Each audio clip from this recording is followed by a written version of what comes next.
Welcome back. In this session, we are going to understand the type of SAP users. So, there is no any hard and fast rule to categorize the type of SAP users. However, I have categorized the SAP users into three.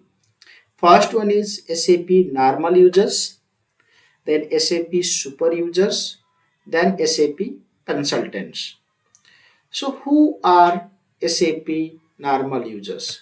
SAP normal users are those who do the day to day business entries. They are those who are posting day to day business accounting entries or who are doing the data entry in SAP.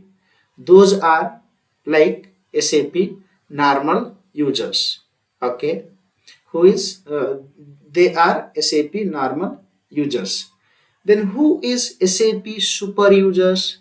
SAP super users are those who are having little more knowledge than SAP normal users but less knowledge than SAP consultants. So SAP super users are the middle users or middleman between SAP consultants and SAP normal users. So whenever SAP normal users have any problem, they reach out to SAP super users. SAP super user try to fix the SAP normal users issue. If they are not able to fix, then they reach out to SAP consultants. Okay, so generally SAP normal users will be in more numbers. There will be more people who will be doing the data entry, and there will be less number working as a SAP super users. So SAP super users are like SME, subject matter expert, you can say, or maybe team lead. Okay, so let's say SAP's normal users generally they focus in their area of responsibility only. Let's say there is one SAP user whose job is only to do vendor invoice posting. So he will be only focusing on vendor invoice posting. He will never bother much about how vendor payment happens, how vendor reconciliation happens, how PO are created, how goods receipt are recorded. They don't bother much how month end activity happens, how year end activity happens. They don't bother much about other different business process. They only focus in their own area, that may be like vendor invoice posting or maybe payment or maybe PO creation or maybe goods receipt or maybe asset accounting posting. So they focus in their respective areas only. Whereas SAP users, they know little more process. Okay, they know more process.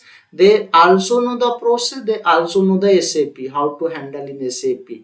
Therefore, they are known as a SAP super users because they know more process from the business point of view or process point of view. Also, they know, as well as they also know how to handle in SAP. Therefore, whenever SAP normal users have any problem, they reach out to SAP super users.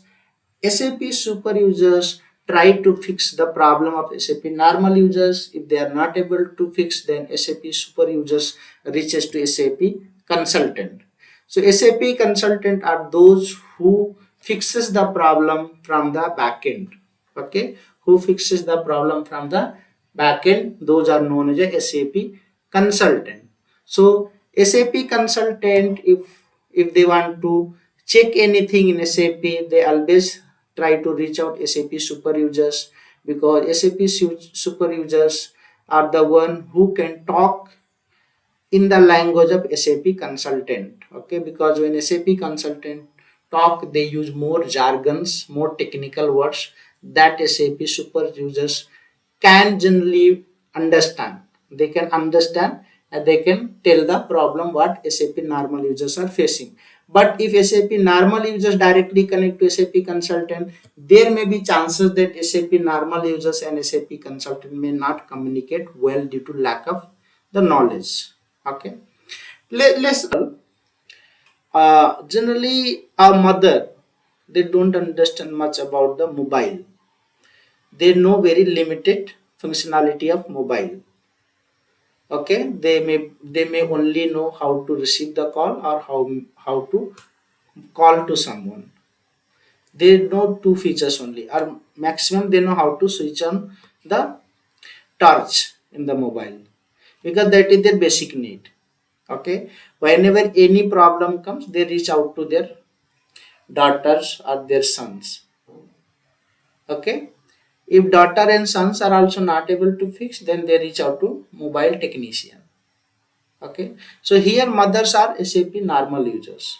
Okay, and sons and daughters are SAP super users.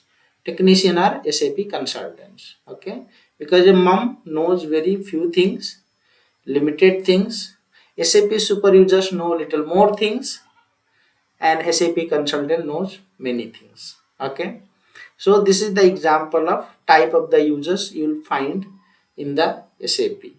And another important point is that normal users will have limited access, limited transaction code access, limited area access, but SAP super users will have more access as compared to SAP normal users. So SAP super users can perform many activities as compared to SAP normal users, because we believe that SAP normal users have less knowledge, therefore we should not give them critical area access, because there may be chance that they make mistake, and which takes more time and money to correct it. Therefore we give very less access to SAP normal users, and we give more access to SAP super users. So SAP super users will have more access, or more access to explore different things, whereas SAP normal users will have less access. But SAP consultant will have almost full access. They will have full access to make any kind of changes. So from authorization point of view, SAP normal users will have less, SAP super users will have more, SAP consultant will have all kind of access in general. Thank you so much. See you in next slide. Thanks.